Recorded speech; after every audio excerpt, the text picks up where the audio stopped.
It is Tuesday, June 22nd. This is our 217th and final Kahnawake COVID-19 Task Force update. Now, before you all panic, there will continue to be updates as time goes on, but they'll be brought to you by Public Safety and Community Health on an ongoing basis. But as of yesterday, the task force no longer exists. And it is certainly the end of an era here in Kahnawake as we move forward in the battle against COVID-19 and this pandemic.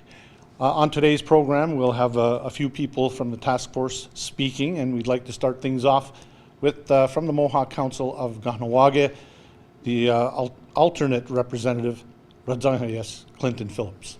Clinton.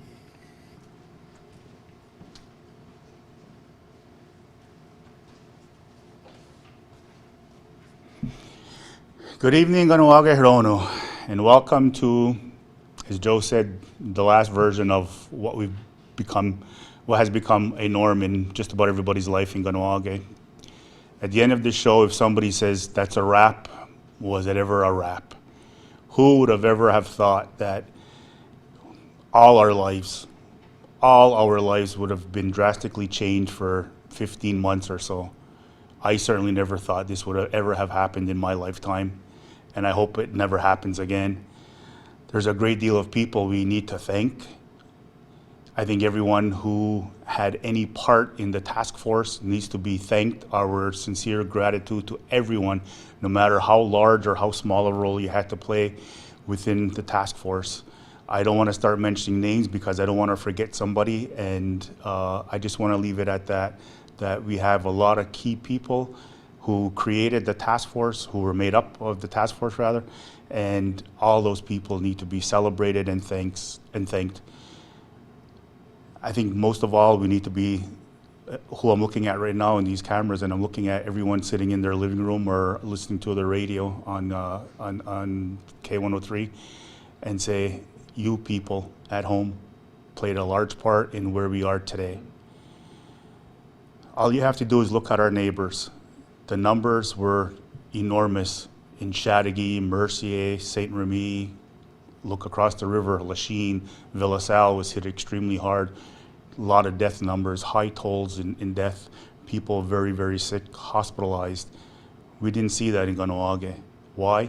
Because it was a joint effort to ensure that our most vulnerable population in this community were safeguarded, and to do whatever we had to do to ensure that we were taking care of our people. Yes, our elders, yes, our youth, and yes, everybody in between. I think we did a fantastic job together. None of us could have done this alone.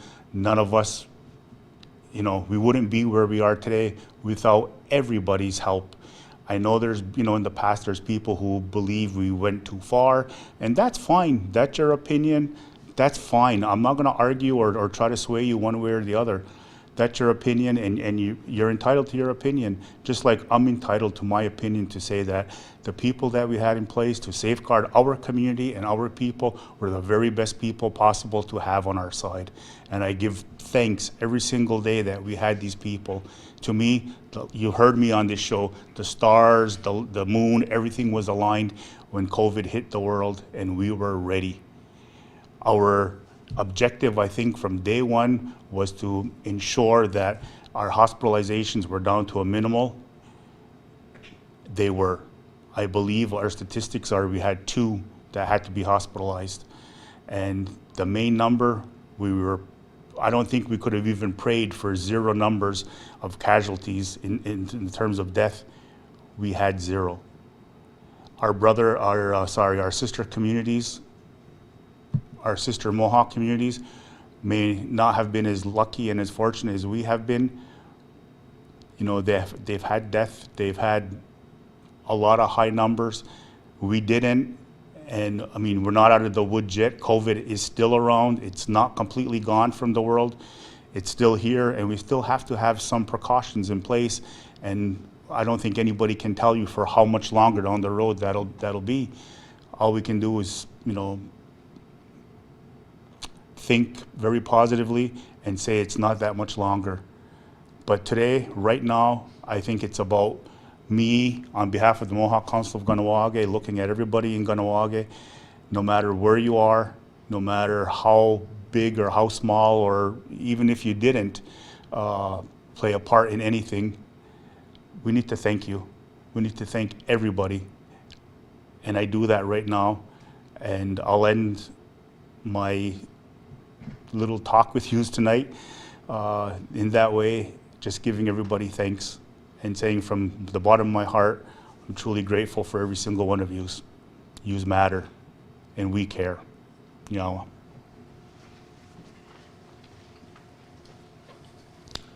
Thank you very much, Clinton. And a formal statement went out today from the Mohawk Council of Kahnawake thanking the task force. Task force, of course, is comprised of, or was comprised of a whole bunch of different organizations, not just the public safety or the Kahnawake Memorial Hospital Center. So good work there, folks. Coming up next is Arnold Lazare. Now, he was a member of the task force and was really a huge help to Lloyd, because Lloyd, as much as he was working 7 days a week quite often, would need to step away once in a while, and always there to do the job would be our next presenter, Arnold Lazare. Thank you, Joe. Goe Kahnawake.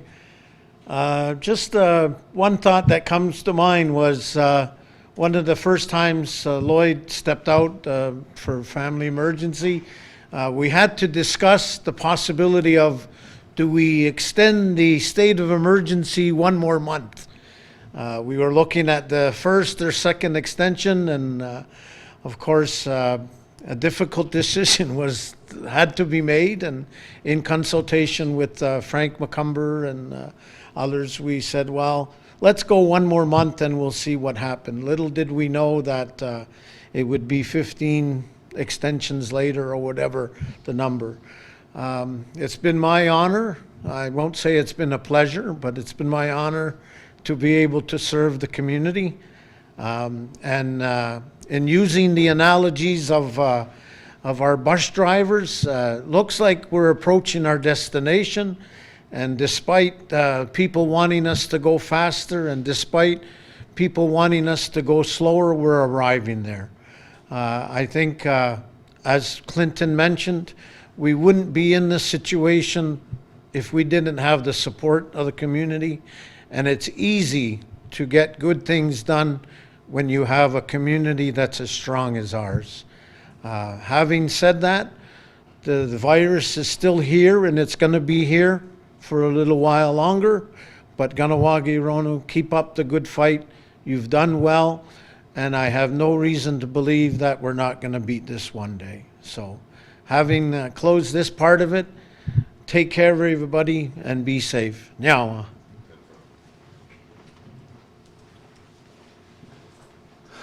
Thanks so much, Arnold. All right, coming up next from the Kahnawake Memorial Hospital Center, a lady who was actually new to the job when all of this happened. She had been only on the job for about 6 months or less when COVID hit. That job, of course, was the executive director of the Kahnawake Memorial Hospital Center. So let us welcome Lisa Westaway. Thanks. Good evening. Evening, it's later and later, so good thing we're not continuing with these Facebook Lives. It would be 7 o'clock pretty soon. Anyway, so I've been really thinking about what I was going to say today, knowing that it's the last of 217 episodes. How do you sum up the last 17 months in just a few minutes? How do you transform anxiety, pain, and suffering into memories of hope and happiness, gratitude, and love? It's not easy to do that because indeed the last months have really been filled with lots of suffering, very difficult moments, but we've gotten through them. And how have we done that? We've gotten through them with goodness, with being together, by identifying what we're thankful for, and with the love that we have for each other. Kahnawake truly is an amazing community. You heard it from both people who spoke before me. And as most of you know through various Facebook posts, I did not grow up here.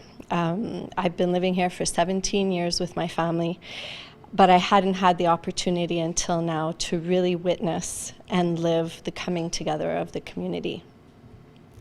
The community protected one another in a way that I have not seen anywhere else, and all for the greater good, and despite the differences that people may have had. COVID-19 pretty much took away our human rights, our ability to make decisions for ourselves. It took away our ability to make decisions for our loved ones as well. It attacked our most basic needs, our need for human touch and connection. But everyone grouped together to find ways to connect despite the virus, whether it be through Zoom or Facebook posts, or phone calls, outdoor visits with loved ones, donations of time, food, energy, money, rekindling of family relationships that prior were not even existent, playing music outside for elders, an impromptu powwow, creation of family gardens, Halloween contests, and the list goes on and on. The community also connected through grief, pain, sadness, and anger, all normal responses to the suffering that we have been experiencing for a very long period of time. Our reactions to COVID-19 combined with our periods of isolation were actually opportunities for us to self-reflect and grow and to work through our suffering in ways that we may not have had the opportunity to do before. That learning and those opportunities can guide us through the future, through past and future traumas. A challenge that I leave with you today is that you document what you went through during COVID and how you survived, how you got up and lived each day, and the resiliency that you showed, no matter the shape or form, and that you use that for your future needs and for future good in your life. Although we absolutely have to focus on the good that the pandemic brought to our lives, we can't ignore the trauma and the suffering that we experienced. It's healthy to acknowledge this suffering and our losses and difficulties. It's healthy to talk about them and to talk as a collective, in the same way that we collectively protected each other through the pandemic. The next months and years will be filled with initiatives to respond to the impacts of the virus on our lives. Another challenge is for you to identify openly the suffering that you had in this past year so that you can grow and learn from it together and that you can help others in the same way. This virus was very different from anything else we've experienced because it wiped out our individuality and it forced us and the task force to act quickly and make decisions for a collective. We no longer could think of only ourselves, we had others to think about. I'm especially thankful to have had the task force to work with a group of leaders in the community who characterize a most important leadership trait for me, and that is one of courage, the ability to lead through despair and have courage to make difficult decisions despite the pushback and for the greater good. Thank you to each member of the task force for what you have taught me throughout this pandemic. I'm especially thankful to have had the opportunity to work with Lloyd. Lloyd has led this community through a crisis that in some way has touched each and every one of us. He has shown resilience, tirelessly working, putting the community's needs before his own.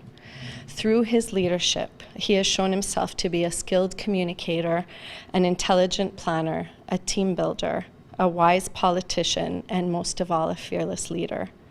His leadership throughout this pandemic has provided safety, trust, confidence, and knowledge, allowing Kahnawake to navigate safely through this pandemic and through very difficult and confusing times.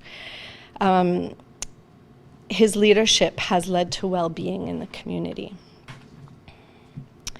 The task force and each of their respective organizations did its best to navigate through this pandemic in the best way that we knew how, while taking into consideration all aspects of health.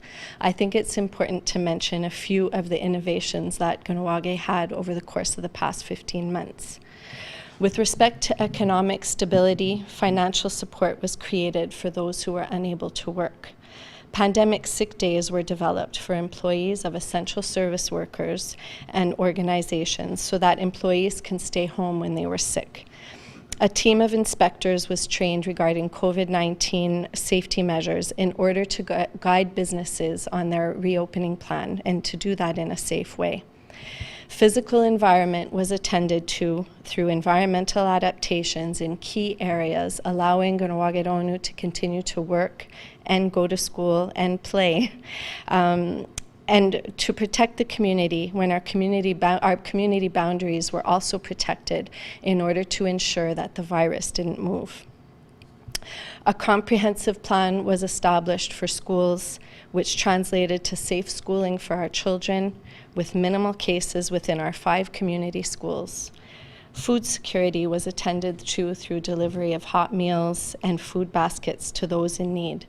Psychosocial needs were met and continue to be met and addressed through the implementation of a mental health pandemic response committee and an increase in psychosocial support throughout the pandemic despite the lack of resources.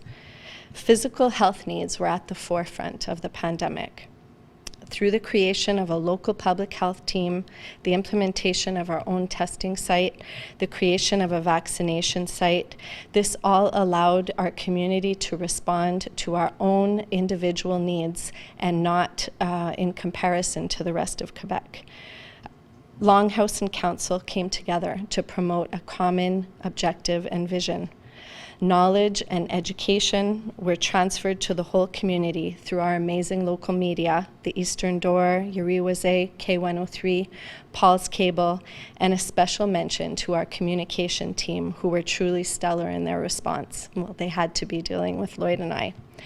These elements were just a small example of the innovation that led to the safety and health in Kahnawake.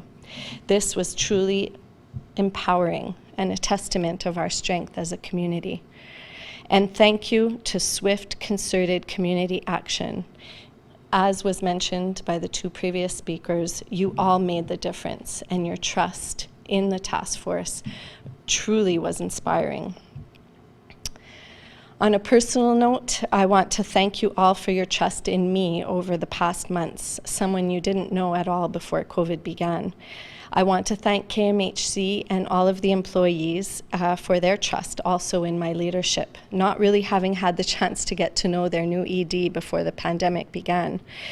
I'm thankful for a senior management and a management team at KMHC, as well as Dr. Gauthier, who responded to the overwhelming demands that I had of them and that COVID brought on top of our normal responsibilities.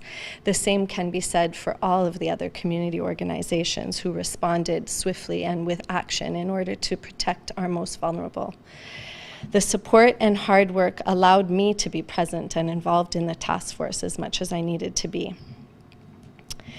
Many people have asked me how I feel about the end of the task force. I'm mostly thankful, not for myself, but for my family, who essentially have had to live without a wife, without a mother, without a daughter, without a daughter-in-law, and without a friend for many, many months.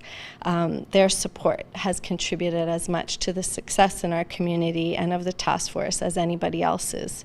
And without them, I would not be able to have continued this sometimes endless work. I will leave you finally with a reminder of my earlier comments and a challenge, as I mentioned earlier. The next months will seem a little bit easy as we loosen measures and reopen, but the impacts of the pandemic will slowly and surely begin to hit us all differently in different ways over the coming months and maybe even years. The challenge that I have is, as I mentioned earlier, you transform that pain and suffering into memories of hope and gratitude and love. Remember to care for one another, this as if your lives depend on it. In fact, that's how we lived in the past 15 months, so we know that we can do that. Remember what you learned and use it to move forward in a positive way and help you to wake up every day, and remember to be grateful for the sun as it rises and as it sets. And remember to share those teachings with your loved ones. Lastly, I wish that I could say that this is the last you'll see of me. It is my greatest hope that that be the case and that I fade into the KMHC background as quietly as I came in. But if circumstances change throughout the coming months, then trust that we will be here to support you as we have been throughout the last 15 months. Kahnawà.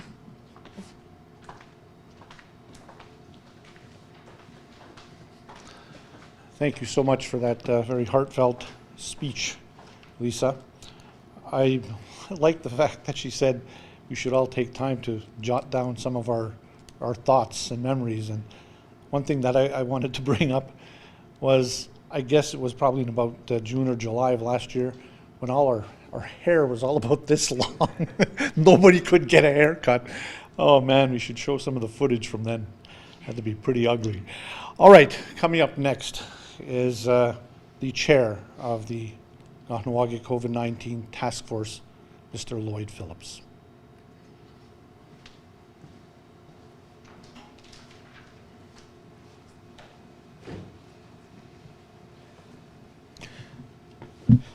Thank you very much, Joe. Thank you to Clinton, Arnold, Lisa for your words and your the work that you have been doing and have been doing for the past 15, 16 months since the word COVID entered our lives. Now, in the emergency preparedness world, there's a terminology they use is emergencies only move at the speed of trust. And that's never been more true during a worldwide pandemic in a 15-month state of emergency where the council and the community has put their trust in me and the entire task force to guide us and lead the community through very trying times. Believe me, every skill, every ounce of knowledge I gained throughout my years of being on public service and education and such were put to the test in the past 15 months. It's been a challenging time, it's been an exciting time, and had ups and downs, but we are here today on our last episode of Facebook Live. And the state of emergency has officially come to an end as of midnight last night.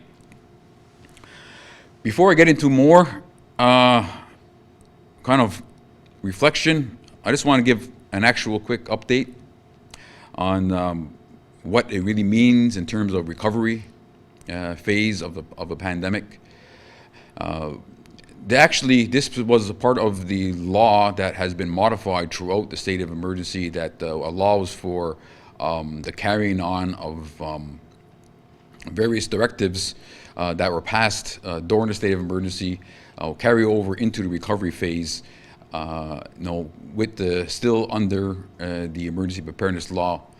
But the big difference is, the goal of those directives and the goal of the work to come is to continually modify those directives and lessen the measures and reduce the measures and reopen what needs to be reopened to the point where those directives are no longer relevant and are no longer on the books. So the goal of recovery is to bring us back to normalcy, to bring the community back to a place where we feel confident and we feel that we have achieved all the goals we need to achieve. The initial phase of the recovery is 120 days. Doesn't mean it has to go 120 days, it could be less. But that's a period of time where we feel we could roll out the rest of the measures and reduce them and bring our community back to a safe spot.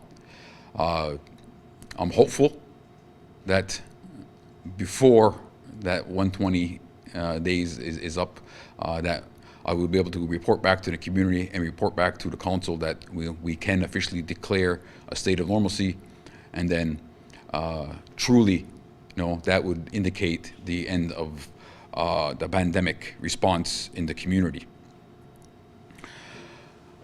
I have been tasked with a mandate by Council under the Emergency Preparedness Law as the Commissioner of Public Safety, to oversee the recovery phase and the recovery plan for the community.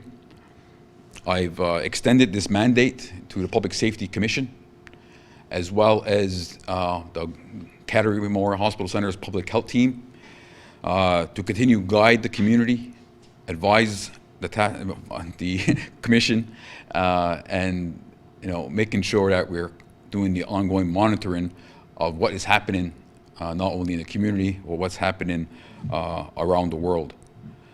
We still have phase 4 of the opening plan.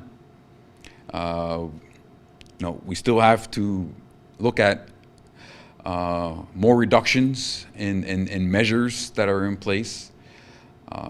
We're still looking towards heading to green sometime soon, and a lot of monitoring. So there is still work to be done. However, this does mark a major change in how we addressed the overall pandemic in the community. There's a lot of work to be left, for all of us. No, Kahnawà Memorial Hospital Center and Public Safety, we have been monitoring the pandemic since January of 2020. And as things progressed around the world, and we see into February that things were not going in a good direction, and then certainly as it came closer to March, we knew that we were heading into an area that nobody wanted to head. But that was the direction that the whole world was going, and we had to pull together a team in the community to respond from a Kahnawake perspective to the pandemic. As we all know, Kahnawake is very unique from any other community, and certainly the rules of Quebec and Canada would not necessarily apply, or the way they address issues may not necessarily apply to our community. So we had to pull together a team to address the emerging threat that we've seen in March. And throughout that state of emergency, which was declared in March of 2020, little did we know that it would be 15 months of that mandate. And throughout the state of emergency, as this was a public health emergency, Lisa and I have co-led the task force and guided the task force through challenging times. I also want to take time to acknowledge her leadership and her confidence and ability to make tough decisions, and her contribution to the work and the success of a task force cannot be underestimated. So I thank her as well. We faced many unknowns. We had to deal with it as it came. And with the support of the rest of the task force, we had to make some very tough decisions. We knew our decisions would have major impacts on people's lives, on their freedoms, on the way the community operates, on the businesses. But our decisions are always based on assessment of what was happening in the community, what was happening around the community. And we always said, let science lead the way. And science led the way, and science got us to where we are today. Our mandate as a task force, quite simply put, was to take whatever actions required to mitigate and respond to the pandemic, to protect our entire community, especially our elders and those who are most vulnerable. We had to make decisions that we knew would cause pushback in the community, we knew would create some negativity. But when you know you're making the decisions based on fact, you know you're making decisions for the right reasons, no, you have to make those decisions, and you have to stay the course. And staying the course got us to where we are today. Every week, something new at one of our task force meetings we had to address.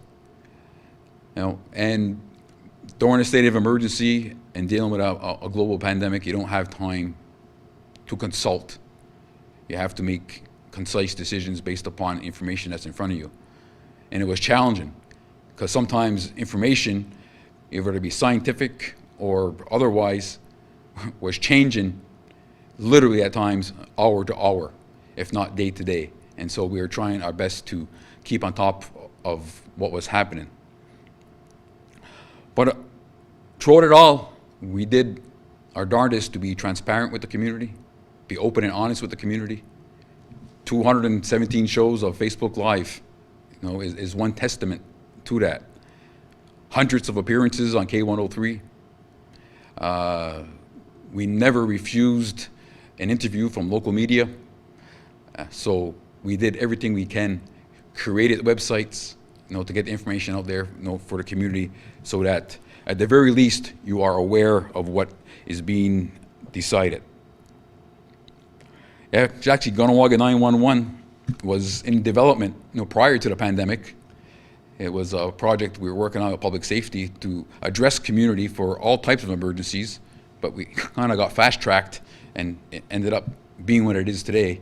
And moving forward, we're still going to have a Kahnawà 911, but it obviously will be done somewhat differently.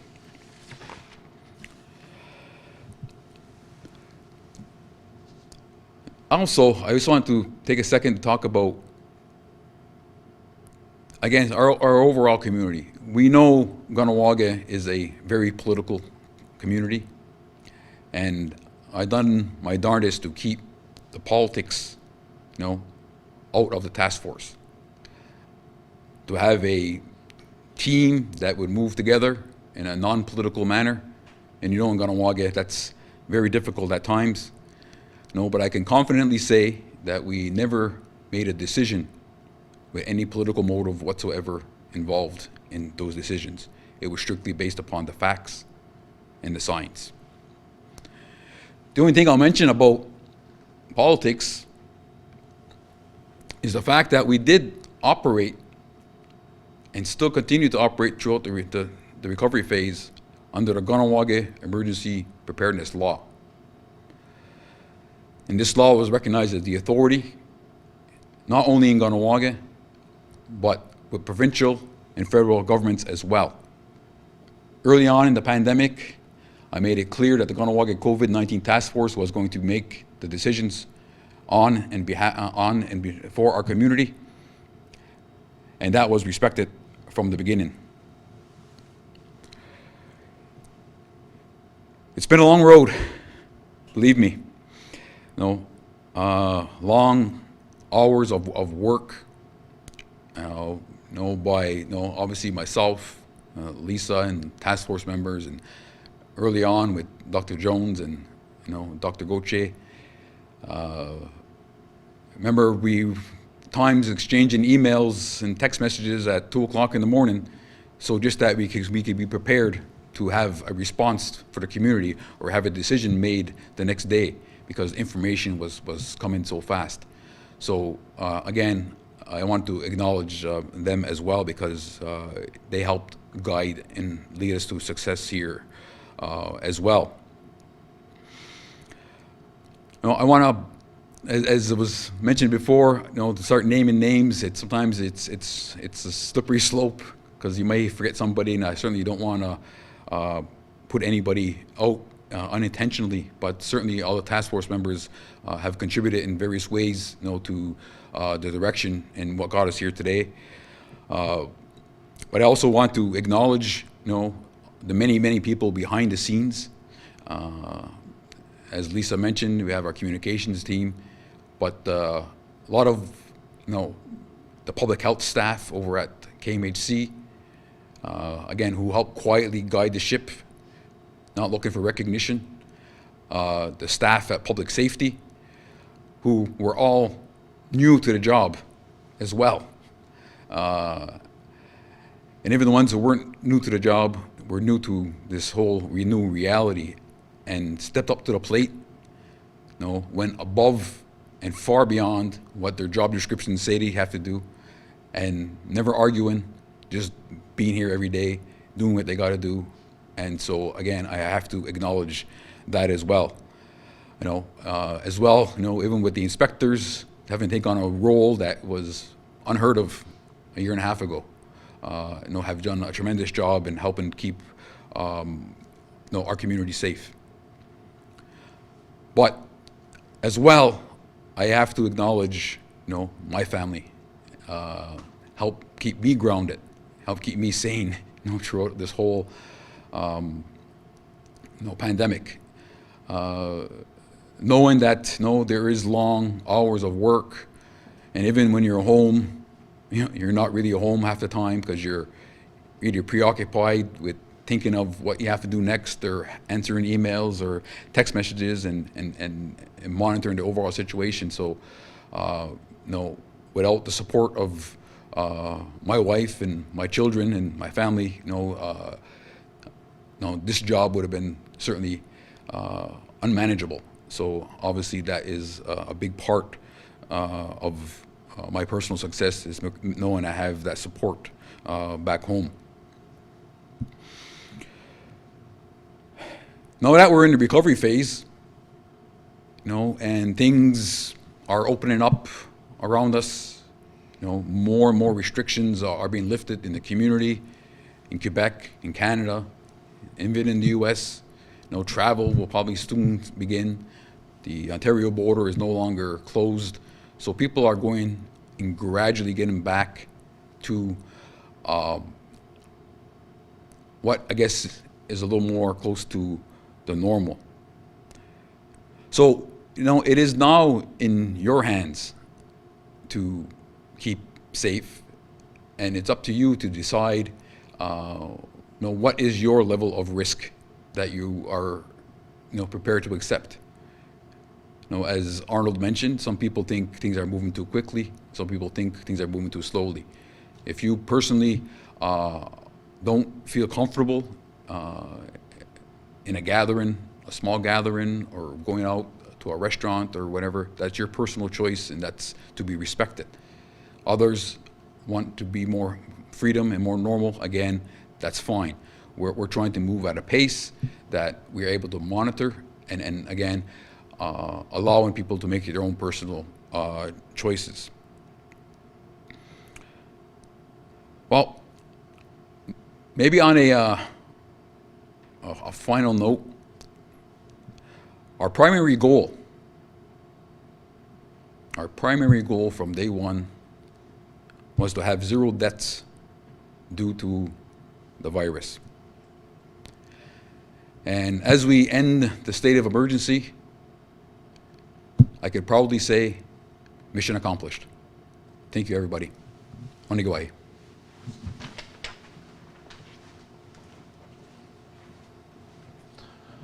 Thank you, Lloyd. Goa, and I think from the entire community, I have to say, it has been one heck of a job that you have done. Just a couple of quick acknowledgements. I know we don't want to forget anybody, but certainly today I got my shot, my second dose of the vaccine, and work is still going on to prevent to help battle the pandemic and prevent COVID-19. So if you haven't gotten your shot yet, you still can do it. I got mine today. Also, the peacekeepers, 24 hours a day, they were working through this entire time, and always keeping an eye out to make sure that the community was safe 24 hours a day. So we want to say thank you to them as well. Don't want to forget anybody. I know last week I mentioned all of the team that helps put this together, and I forgot to mention Thelma, because Thelma doesn't work in here. She usually works at the office and does all the organizing for us, so we just want to acknowledge her. It has been a very, very interesting almost 16 months. And we have come through it in one piece. I think we've learned a lot. Some of us have aged a lot. I mean, if you look, we have a picture of Lloyd from today's show. And you see, like, very dapper, by the way. I love the new jacket, very stylish, looks great. But you notice the gray hair. We have a picture of him doing one of his earliest interviews on COVID on K1037. Just, just a little while back, so you can see it. Everyone aged a little bit here. So anyway, with that, I'd like to say also it has been my honor, and thanks to David Lahash, who pinch hit quite a bit for me. We actually were doing back and forth for the last little while. Neil McCumber and Ray, also Ray helped us out earlier in the year. So it's been a big challenge. We've all come through it. Keep going though. Let's stay safe. And you know, thanks to the task force, Goa, and thanks to you for continuing the good work, Kahnawake. We'll see you. Take care.